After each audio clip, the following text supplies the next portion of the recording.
Paz e graça, irmãos e irmãs.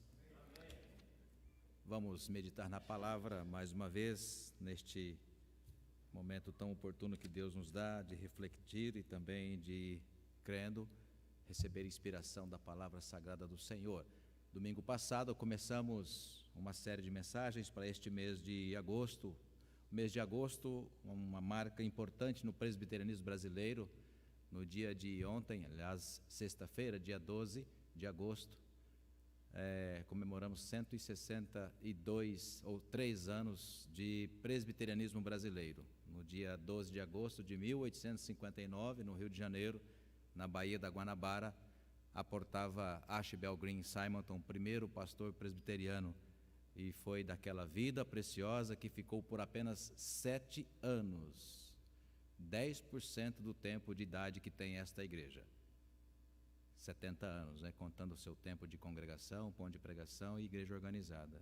Simonton, uma vida frágil, morreu aos 27 anos de idade, bem jovem, e estando apenas 7 anos no Brasil, começou o presbiterianismo brasileiro. Na verdade, igreja evangélica no Brasil, de tradição presbiteriana, que já espalhou-se por esse Brasil afora, todos os rincões, estima-se 1 milhão, só hoje na atualidade, 1 milhão de presbiterianos no Brasil, fora desta igreja ou desta ramificação, tantas outras que nasceram por meio desse trabalho. Então, neste mês de agosto, a nossa inspiração, falando do tema Missio Dei, é uma expressão em latim que vocês já ouviram durante a semana ou mesmo domingo passado, que significa a missão de Deus. A missão de Deus é encontrar o seu povo espalhado pela face da terra, amém?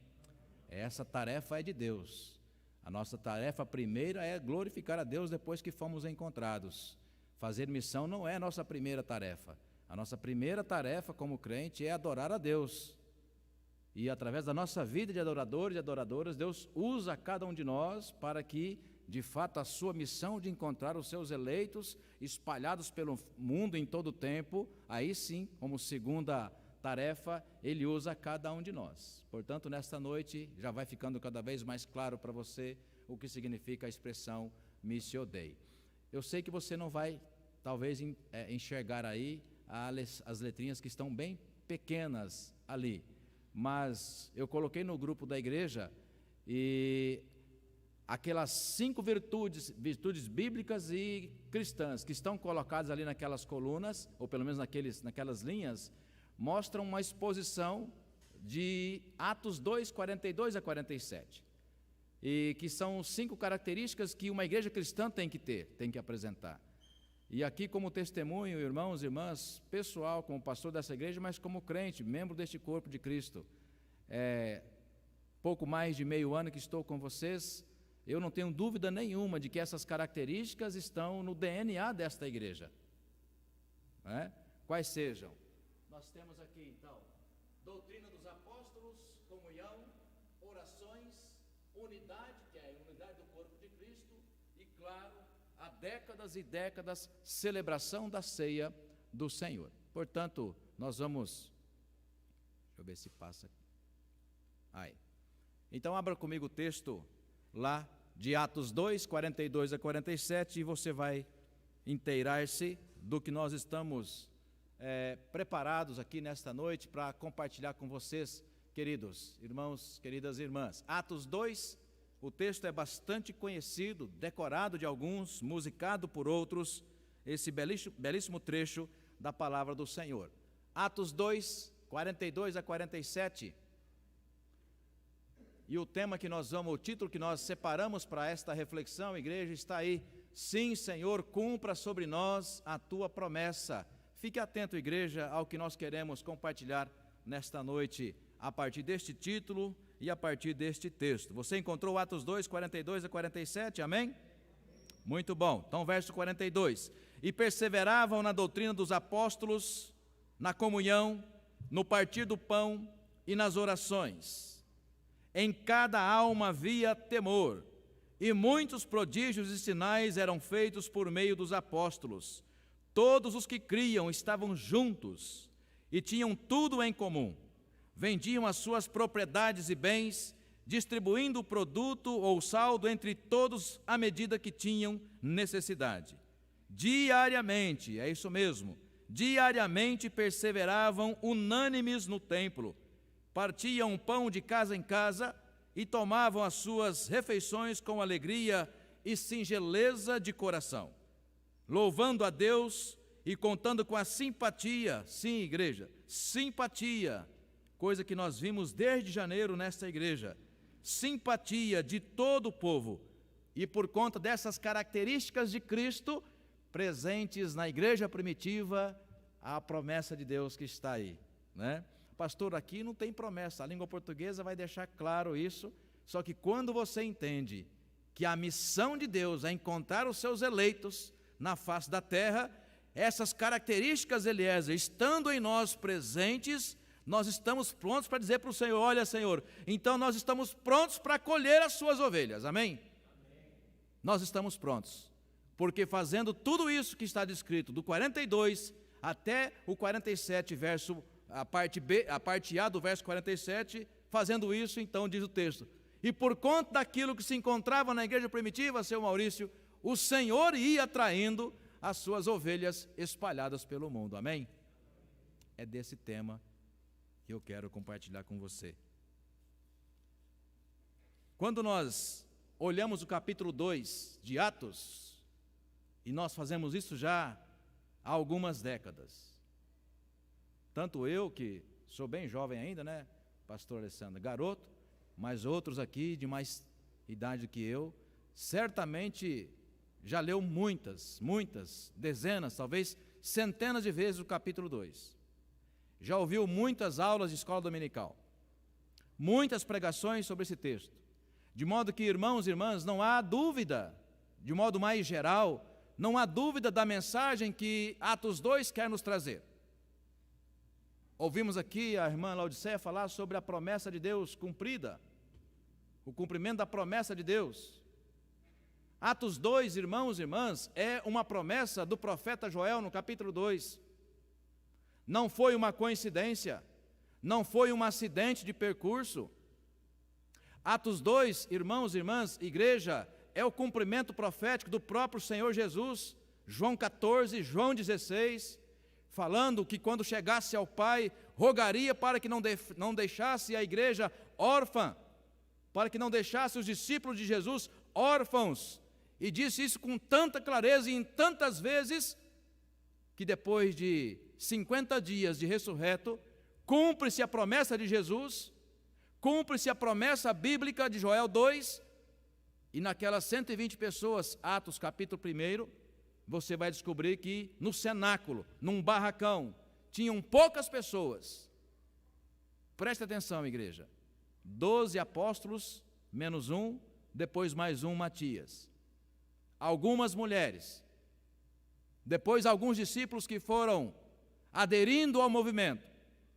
E a igreja, em Atos capítulo 1, narra, ou pelo menos traz a informação de que haviam ali 120 pessoas no cenáculo, que nós podemos dizer que é o que significava a igreja primitiva. Quando nós pegamos o rol de membros dessa igreja, nós temos aí por volta de 95 a 110 pessoas, entre membros professos, membros menores e outros que congregam conosco, ainda que não sendo membros.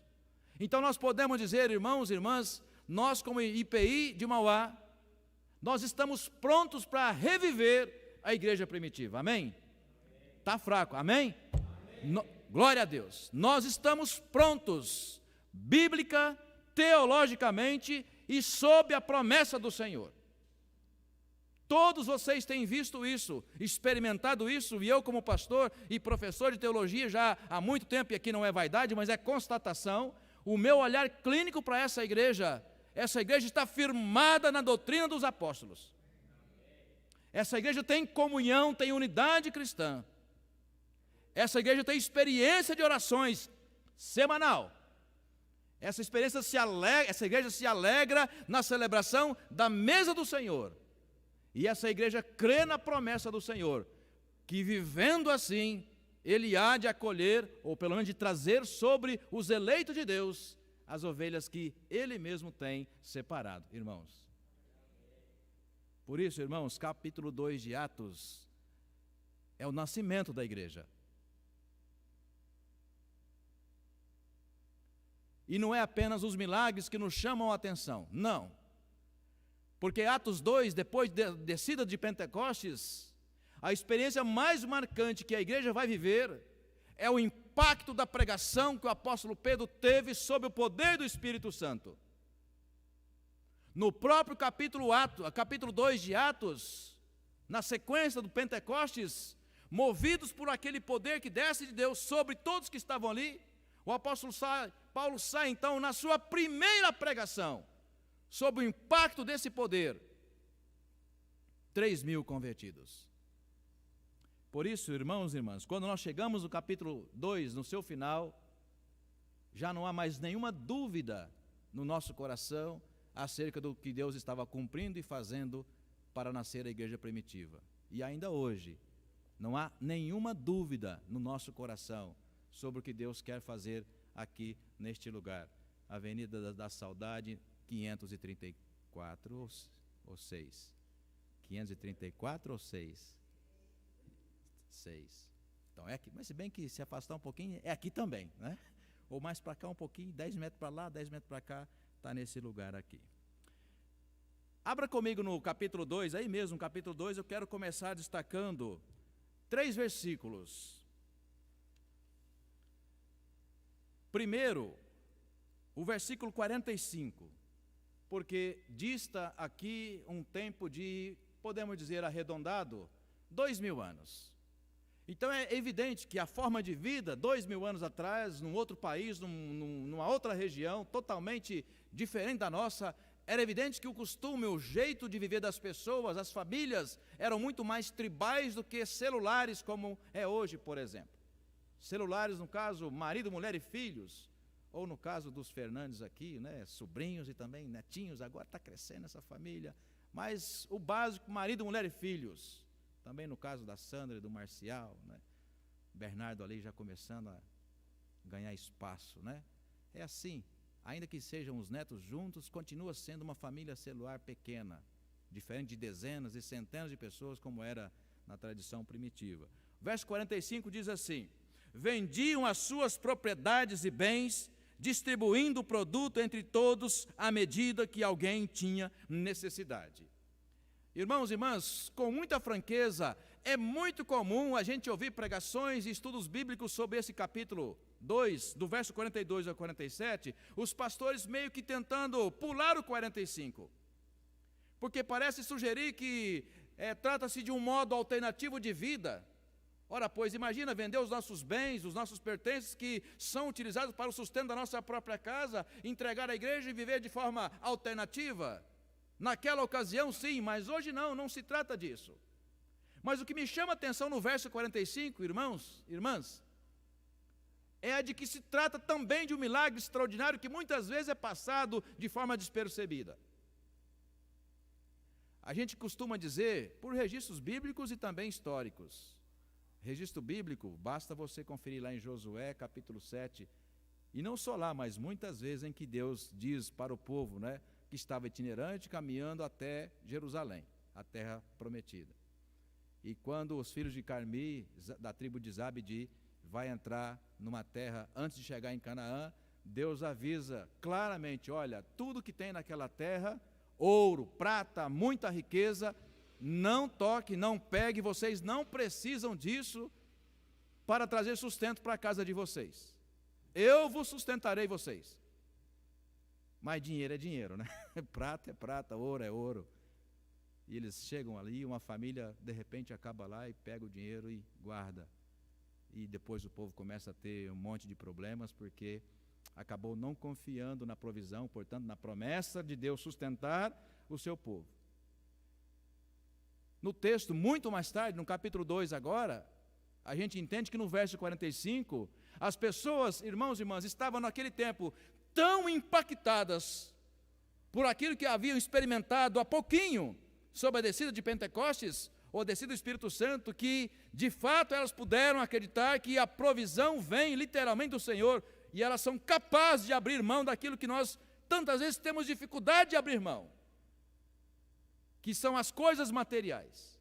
Então até o 45 é um sinal evidente do algo extraordinário que Deus fez naquele momento.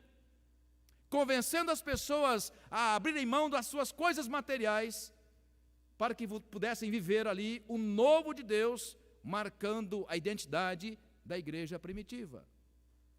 Pastor, aonde o senhor quer chegar? Exatamente aqui, para dizer para você, com toda clareza, o verso 45, 2000 anos depois, preste atenção, igreja, se você nunca ouviu essa palavra que eu vou dizer agora para você. O verso 45, 2000 anos atrás, falou literalmente disso. Venda as suas propriedades e bens e vamos viver todo mundo juntos. E o povo assim o fez. Hoje, Deus não está dizendo isso para você, que é o que eu acredito. Deus não quer que a gente tenha uma forma alternativa de vida. Se quisesse, não teríamos chegado até aqui da forma que nós vivemos. Mas de uma coisa eu tenho plena certeza, aliás, tenho plena certeza, não assim, né? Tenho plena certeza de que Deus não quer o seu dinheiro, não quer que você venda o seu imóvel para doar para a igreja, mas Deus não abre mão de uma coisa que Ele pede para você, e que nessa noite eu vou fazer um desafio com você, de você orar todos os dias a Deus. Presta atenção. Esse é o desafio que nós vamos colocar para você, igreja, aqui, todos os dias. Não sei se nós vamos fazer um marcador de Bíblia, ou se você pode baixar essa tela no seu celular e colocar ali um espelho, ou se você vai imprimir um adesivo, colocar na sua geladeira, não sei aonde você vai colocar. Deus não quer o seu dinheiro, não quer a sua casa, não quer o seu ouro, não quer a sua prata, não quer o seu celular, não quer o seu passe de ônibus, como alguns costumam dizer por aí, mas Deus quer a sua oração. Senhor, eu creio que nós somos uma igreja que vive sob as doutrinas dos apóstolos. Há quantos anos, presbíteros e presbíteras, vocês ouvem pastores e pastoras pregarem neste lugar aqui? Nós não temos dúvida nenhuma, presbítero Geraldo, de que essa igreja está firmada na doutrina dos apóstolos, amém, irmãos? Não temos dúvidas disso. Nós somos uma igreja que vive a comunhão da mesa, que temos prazer nas orações, que estamos unidos em favor uns dos outros, a dor do outro é a nossa dor, a alegria do outro é a nossa alegria. E por isso, irmãos e irmãs, nós como igreja, aqui congregada, estamos prontos para dizer assim para Deus: olha, Senhor, a nossa igreja, que é a tua igreja, nós estamos prontos para acolher as tuas ovelhas e o teu rebanho. Não precisamos pintar o altar de preto, de mudar a tonalidade das luzes, de virar cambalhota no templo, no altar. Nós não precisamos nada disso, Senhor. Porque nós somos uma igreja firmada na palavra, que nós cremos na oração, nós cremos em milagres, nós cremos na comunhão da mesa, e nós estamos prontos, irmãos e irmãs, e Senhor, estamos prontos para receber as tuas ovelhas neste lugar. E nós vamos contar apenas com uma coisa, que é a mais poderosa arma que Deus deu por meio do Espírito Santo e de Cristo Jesus na morte e na ressurreição. Nós vamos crer no poder da oração, amém? Você crê no poder da oração? Amém. Pois é nessa noite o desafio que eu quero que você aceite, não com este pastor, que vai ficar aqui, não sei se pouco tempo ou muito tempo, mas vocês sabem que é de passagem. Não sou o primeiro e não sou o último. Muitos outros antes de mim já passaram por aqui, e creio pelo propósito de Deus, muitos outros vão passar depois de mim. Os pastores vêm e vão, a igreja permanece, mas essa base sobre qual ela está firmada é a base bíblica da natureza da igreja que nasceu 2000 anos atrás. Assim nasceu a igreja de Cristo 2000 anos atrás. O que é legal é que você pode conferir na Escritura. Os outros dois versos que disse, repare comigo, 37 e o 38. O 37 do capítulo 2. Quando ouviram isso, falava da pregação de Pedro, ficaram muito comovidos, foram tocados em seus corações. Talvez aí na sua tradução diz, tiveram seus corações compungidos, ou seja, eles foram tocados no sentimento do seu interior, do seu coração, da sua alma. E perguntaram então para o pregador daquela noite, para o qual trouxe aquela palavra extraordinária: que nós vamos fazer então, irmãos? E Pedro rapidamente responde: arrependam-se e cada um de vocês seja batizado em nome de Jesus Cristo para a remissão dos seus pecados e vocês receberão o dom do Espírito Santo. Irmãos e irmãs, a mensagem cristã, a primeira pregação depois da ressurreição de Cristo, igreja, está reunida aí, depois de Pentecostes, a primeira pregação que foi feita por um santo apóstolo, a mensagem central era: Cristo vive, e aqueles que se converterem devem se arrepender dos seus pecados. Qualquer outra pregação que fuja disso pode fazer bem à alma e aos ouvidos, mas não subirá aos céus, e eu tenho plena certeza disso. Vou morrer pregando isso, porque é a essência da palavra de Deus. Por isso, irmãos, muitos métodos de evangelização estão sendo aí espalhados, e muitas pessoas acabam copiando, e eu fico muito triste com isso. Começa a dar resultado aqui e ali, e os pastores começam então a copiar: vamos dar aquele exemplo que vai dar certo. Não, o exemplo bíblico é oração, é joelho no chão e dizer ao Senhor: essas qualidades, essas características estão em nós e nelas nós cremos. Por isso eu vou orar, Senhor, incansavelmente, a partir de hoje.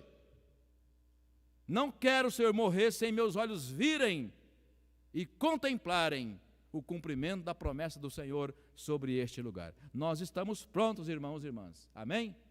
Nós estamos prontos. Nós estamos prontos. A nossa oração não será: Senhor, não quero um carro novo, eu não quero mais uma casa, eu não quero isso, eu não quero aquilo outro. Isso será a sua oração pessoal, particular, familiar. Mas a sua oração como membro dessa igreja, a sua oração como crente em Cristo, a partir de agora, se você entender que essa é a palavra que fala ao seu coração, então é essa: as minhas coisas pessoais, Deus, olha aqui, essa semana é isso, isso e isso, mas agora Deus tem também a minha coisa pessoal como crente daquela igreja. A minha oração é: Senhor, nós estamos prontos para acolher as ovelhas do Senhor naquele lugar. Nós estamos prontos para acolher. Por isso, num primeiro momento, se você fechou o texto, volte lá. Aliás, eu tinha prometido o verso 38, né? No 38 ele dizendo, aliás, já li, né? Já li o 38 e você bem conhece. Então, volte um pouquinho, adiante um pouquinho se precisar.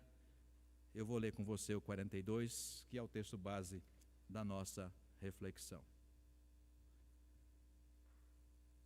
Então, no primeiro momento, irmãos e irmãs, que essa frase do meu coração, dita para vocês, tomara que ela seja gravada no seu coração e seja para você também. Estamos prontos, Senhor, para acolher as tuas ovelhas. Você pode dizer isso comigo? Estamos prontos, Senhor. Vocês não vão dizer? Estamos prontos, Senhor, para acolher as suas ovelhas. Amém? É isso, igreja. É isso. Ih, pastor, o senhor vai dar trabalho para a gente? Não. Eu não vou pedir para você sair evangelizando. Não. Não vou citar para você Mateus 28, 16, 17, 18, 19, 20 e 21. Ide por todo mundo. Aliás, cantamos aqui. Não. Eu não vou pedir para você aumentar o seu dízimo, a sua oferta. Há 70 anos Deus está sustentando essa casa, amém? Não vou fazer isso. Mas uma coisa eu vou fazer, porque eu creio nela e eu sei que você pode fazer de manhã, de tarde, de noite, de madrugada. Você pode até jejuar por isso, nas suas orações. Não deixe de orar por esta causa, amém, irmãos? Não deixe de orar por essa causa. Orar você pode. Você pode orar por essa causa? Está vendo? É assim. E por que nós vamos orar por esta causa, igreja, a partir de hoje? Porque no 42 diz assim, você pode conferir: perseveravam na doutrina dos apóstolos. Perseveravam. Aqui, a doutrina dos apóstolos é Cristo vive, morreu pelos nossos pecados e ele voltará. A doutrina dos apóstolos mostrando com toda clareza no 37 que nós vimos, o ser humano é pecador, e ele precisa de Cristo Jesus, e ele precisa se arrepender dos seus pecados, e essa é a mensagem central do Evangelho. A doutrina dos apóstolos, nós cremos que a nossa vida não termina aqui. João 11, 25, um texto que tantas vezes nós temos citado, inclusive de forma até triste, porque é uma situação de velório. João 11, 25, porque aqueles que creem em mim, ainda que morra, viverão. Essa é a mensagem do Evangelho, portanto, essa é a base doutrinária da igreja que nasceu em Jerusalém. E essa base, presbítero Milton, nós temos aqui há mais de 70 anos anunciado, e dela nós não fugimos, porque se nós fugimos desta base, nós não teremos mais autoridade espiritual para dizer que nós somos um ramo do corpo de Cristo. Nós somos um ramo do corpo de Cristo. Nós temos raiz direta com a igreja que nasceu em Jerusalém, porque nós, ainda que fora de moda, nós insistimos ainda a crer e a pregar a doutrina dos apóstolos que está aí registrada em Atos 2, 42. Ela também fala, irmão, irmã, no 42, na palavra comunhão. A palavra comunhão, a palavra é koinonia, é juntar-se um com o outro, mesmo sem morar junto. Não, não é isso, não é você se vender a sua casa, todo mundo vender a casa e morar junto, não, não é disso que fala. Mas aqui juntar é estar junto para orar, como essa igreja faz tantas vezes. Às terças, às sextas, e usando a tecnologia, percebe, naquela época precisavam, diante daquela necessidade, 2000 anos atrás, vender os seus bens e posses para viverem juntos. Hoje a gente não precisa fazer mais isso, mas a gente tem. Cadê o meu? Como diz Marcial, tiozão do Zap lá na minha terra, a gente tem um celular. A gente fica sabendo na hora. Na hora.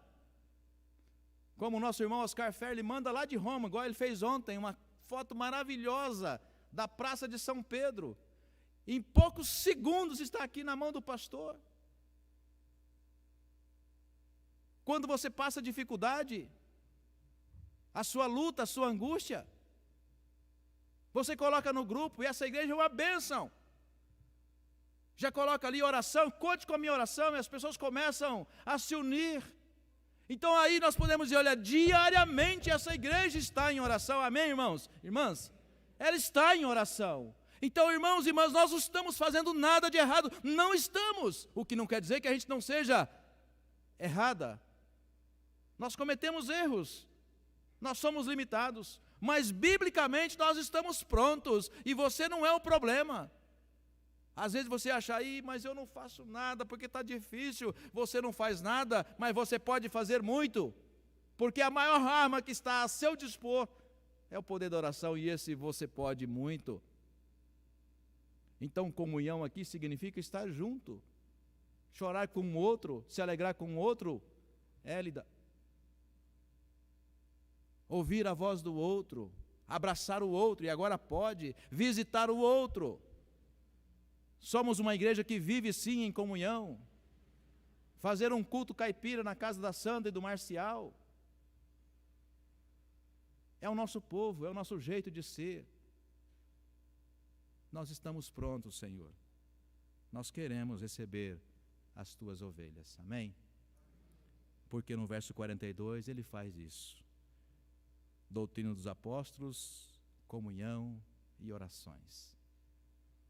Um segundo momento, irmãos e irmãs, estamos com o templo pronto, sim. E ontem eu ouvi uma irmã muito querida, cadê a Magda, sua patroa? Está lá em cima, né? A gente conversava, eu, ela e o Everton, lá em São Bernardo, e aí eu me lembro, mais ou menos assim, ela disse, né? Esse templo é muito bonito. Eu falei para ela também do primeiro templo, aliás, da primeira igreja de São Bernardo, e falei, muito bonito nosso templo, da nossa igreja irmã em São Bernardo, muito bonito? Falei, muito bonito. Ela falou, mas é mais bonito do que o nosso? A Magda disse, né? Achei tão carinhosa aquela frase que estou aqui citando, né? E eu disse para ela, não é mais bonito do que o nosso. Por isso, irmãos e irmãs, doutrina dos apóstolos, comunhão, orações e esse templo maravilhoso está pronto, irmãos e irmãs, para receber as ovelhas do Senhor. Quantos no passado deram o seu suor, o seu sangue, tiraram parte dos bens da família para que esse templo pudesse ser construído? Maravilhoso, confortável, arejado, bem distribuído.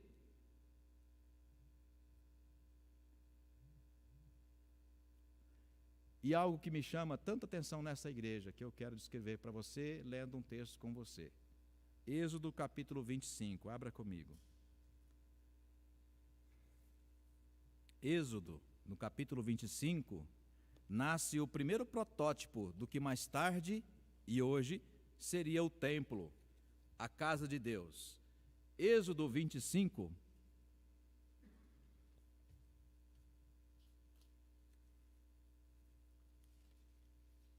eu vou ler para você e você acompanha a partir do verso 1. Você pode ver no título aí que abre esse trecho da palavra que vai falar sobre o tabernáculo de Deus. Não era de alvenaria ainda, de concreto, ou pelo menos de barro e de pedra, como era comum daquela época, porque era itinerante, o povo ainda estava no deserto. O grande templo fora depois construído em Jerusalém, porque aí eles estavam definitivamente na Terra Santa.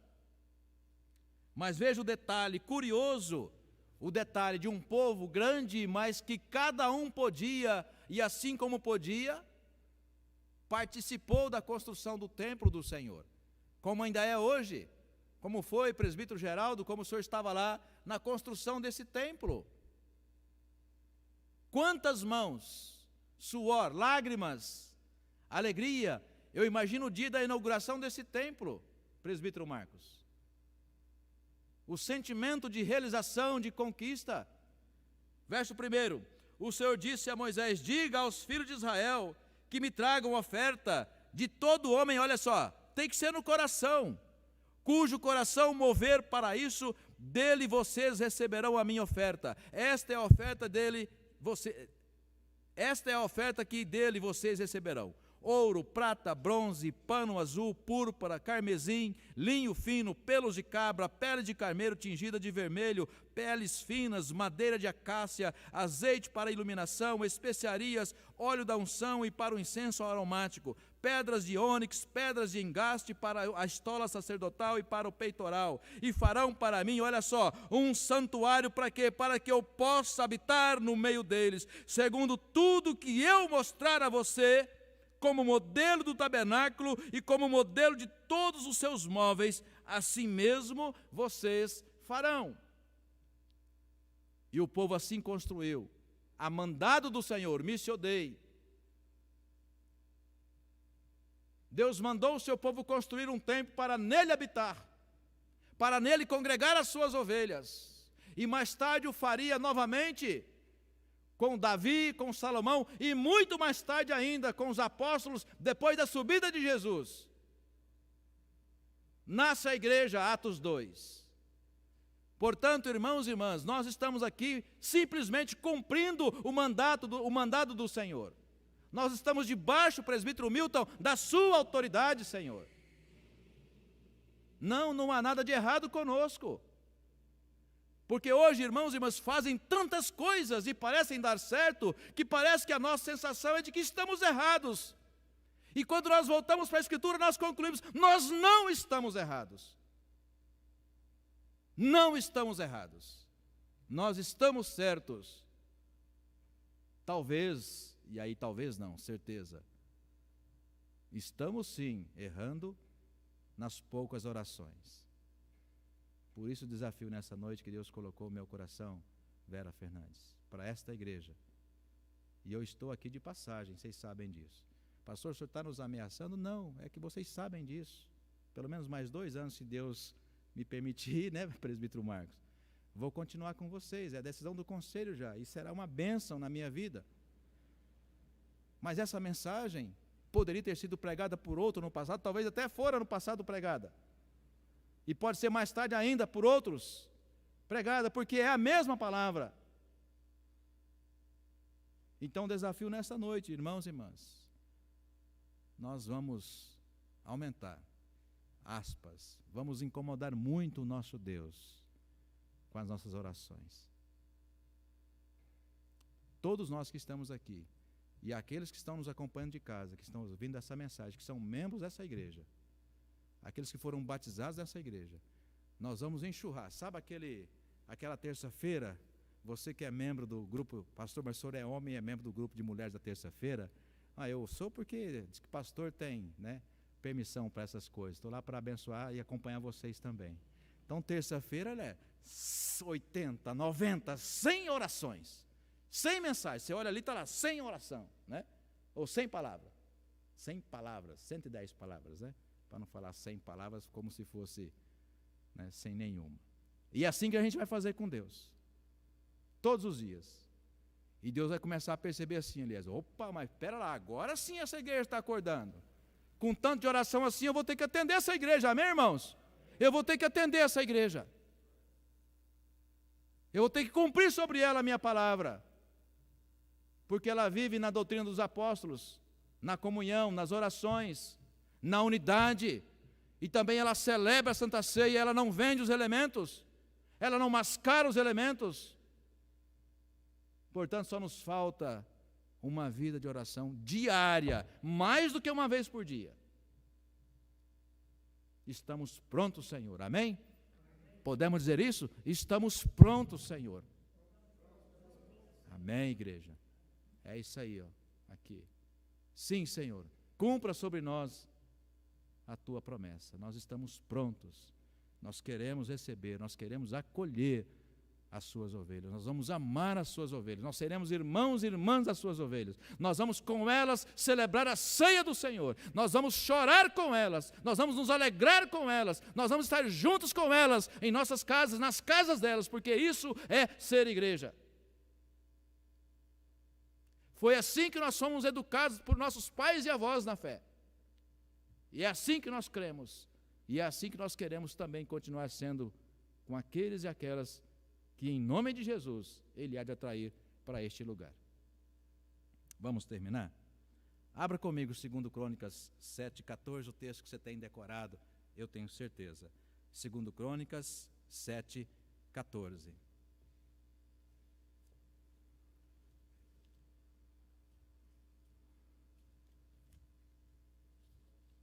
Segundo Crônicas 7, eu vou ler para você versos 14 e 15. E o contexto ali, igreja, era exatamente logo após a construção do templo. Templo físico, como esse. O lugar onde Deus colocou o seu nome. E nós, pela palavra, temos seguido as virtudes e o modelo da igreja primitiva, como nós vimos aqui. Por isso é o que nós vemos no verso 14 e no verso 15, palavras do Senhor. Se o meu povo, nós somos o seu povo, que se chama pelo meu nome, se humilhar, nós nos humilhamos, igreja, aos pés do Senhor. Orar, nós oramos. Buscar, nós buscamos. Se converter, nós fizemos isso hoje em confissão de pecados. Eu ouvirei dos céus, perdoarei os seus pecados e sararei a sua terra. Veja o verso 15, vamos tomar isso como promessa do Senhor para nós, e cumprimento em breve. Os meus olhos estarão abertos e os meus ouvidos estarão o quê? Atentos ao quê? Está fraco? Ao quê? Oração. Oração, e isso vou repetir pela terceira vez, e isso você pode fazer. Se eu pedisse para você sair evangelizando, você ia dizer, talvez elegantemente, tá bom, pastor, eu vou tentar fazer isso, mas não iria fazer. Porque você tem a sua vida, você tem a sua correria, a sua família, as suas coisas para fazer. Mas você ainda ora, não ora? Opa, glória! Você só vai aumentar um tema. eu digo para você, talvez coloque ele em primeiro lugar. Em primeiro lugar. Porque diz a promessa do Senhor: os meus olhos estarão atentos e os meus ouvidos estarão abertos à oração que se fizer neste lugar.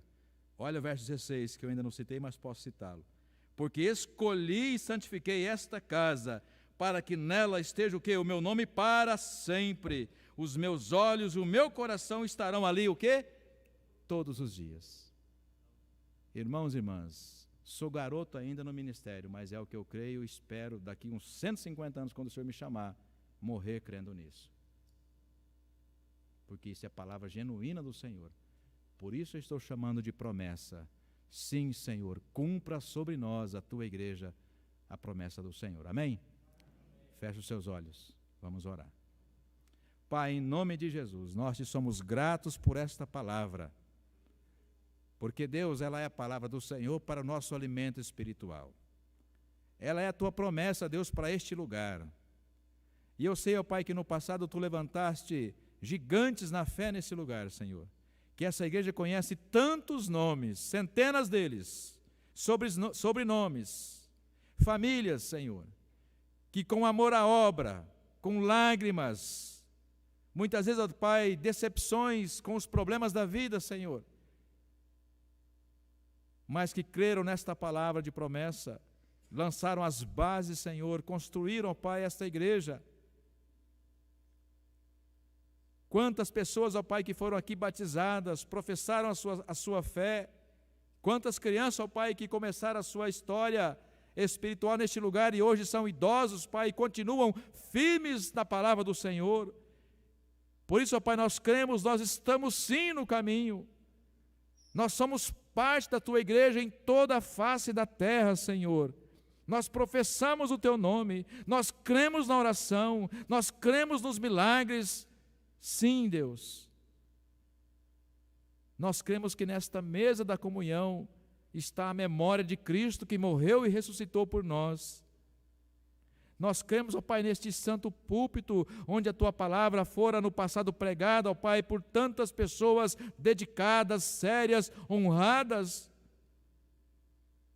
E nós cremos, Pai, que Tu tens um propósito para este lugar. Eu não tenho nenhuma dúvida, ó Deus, como pastor desta igreja, que os Teus olhos, ó Pai, estão atentos sobre este lugar. E os Teus ouvidos, Senhor, atentos à oração do Teu povo.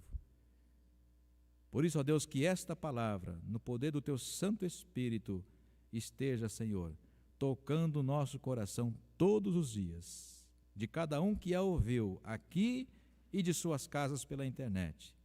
Que coloquem isso, ó Deus, como um desafio diário, Senhor, a orar, ó Pai, dizendo essas palavras: estamos prontos, Deus, para acolher as Tuas ovelhas. É o que nós te pedimos, Senhor, em o nome de Jesus. Amém. Amém, irmãos.